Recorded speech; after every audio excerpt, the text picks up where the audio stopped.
Oh my gosh. Adam Valdez has transformed the cinema-going experience with using CGI technology on some films such as Jungle Book, Maleficent, World War Z, and Jurassic Park. This past summer, Adam worked with Jon Favreau to take us back to Pride Rock in The Lion King. Come on out, Adam.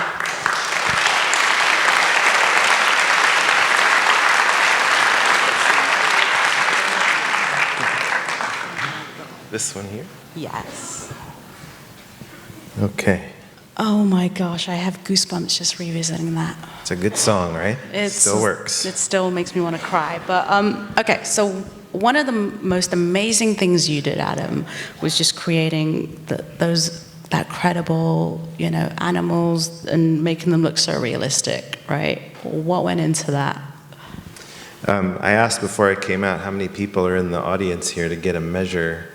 There's about 600 people. It's about a little over double that, the crew that's over my shoulder behind me working on this film. They're the ones who do that stuff.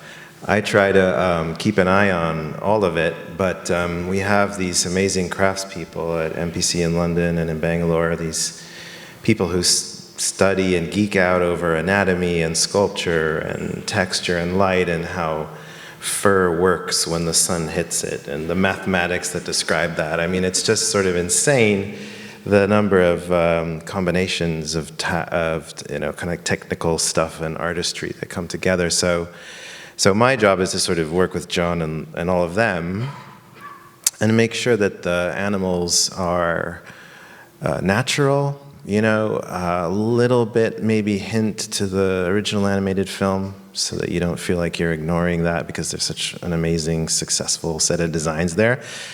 And then they just have to be kind of appealing and engaging. So it has to be sort of like you cast the coolest lion you could find that feels like Simba, and you do that over like a year. So you're starting with concept art, and then people sculpt it digitally in the computer, and then they're adding color and light, and we're working with our DP, Caleb Deschanel, and Rob Legato, the other visual effects supervisor, to make sure that it looks like a photograph that you would have taken, so that the illusion is that we went to Africa and we shot this thing.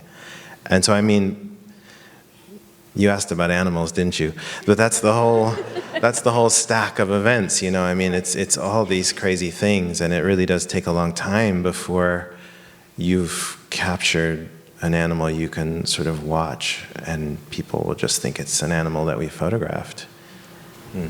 So, did you get to go on the recce trips to Kenya so that you could capture that amazing scene? Because it looks like a documentary when you're watching this whole movie.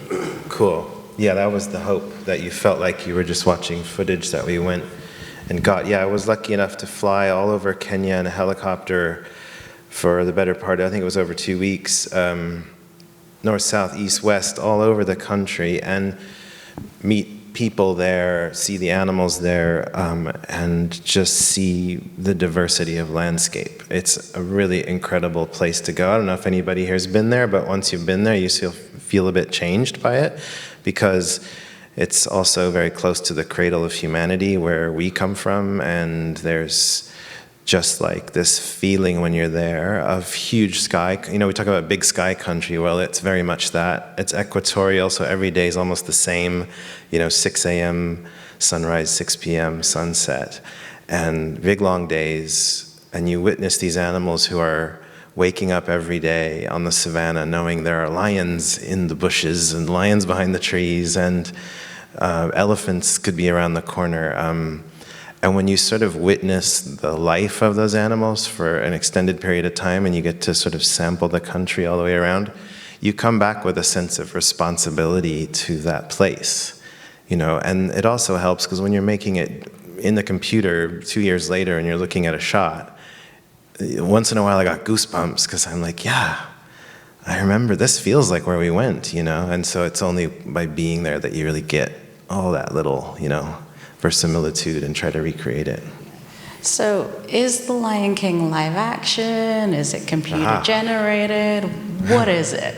I always say it's both, because I think, sure, it was made, right? So you can't fully say it was live action in the sense that we didn't go film it, but we did film it. And, you know, Caleb, we built a virtual production system around this film, which meant you put on goggles and you stood in landscapes and you really do feel like you're someplace. And Caleb was able to put a lens choice down and put a sun in place and design shots. And we shot it like a pretty typical shooting schedule, you know, months and months of shooting. And by the time we were done with that, we had a cut of our movie. And then we sort of imbued it with photorealism, you know? So the way we recce'd it, designed it, shot it, everything had the intention of, and crafts of live action. It's just that a bunch of us from the animated CG world came in and were a part of that from day one to make sure that there was really a marriage of mentalities and techniques. And so we were really picking up the intention of every scene, storytelling-wise, mood, cutting patterns, camera rules, lighting rules, everything that we learned in the process, we had to teach it to that big digital crew. Well, your work is amazing, and I know it took a village to bring The Lion King to the big screen. So it did. And congratulations on the Oscar nomination. Thank you very much. Thank you.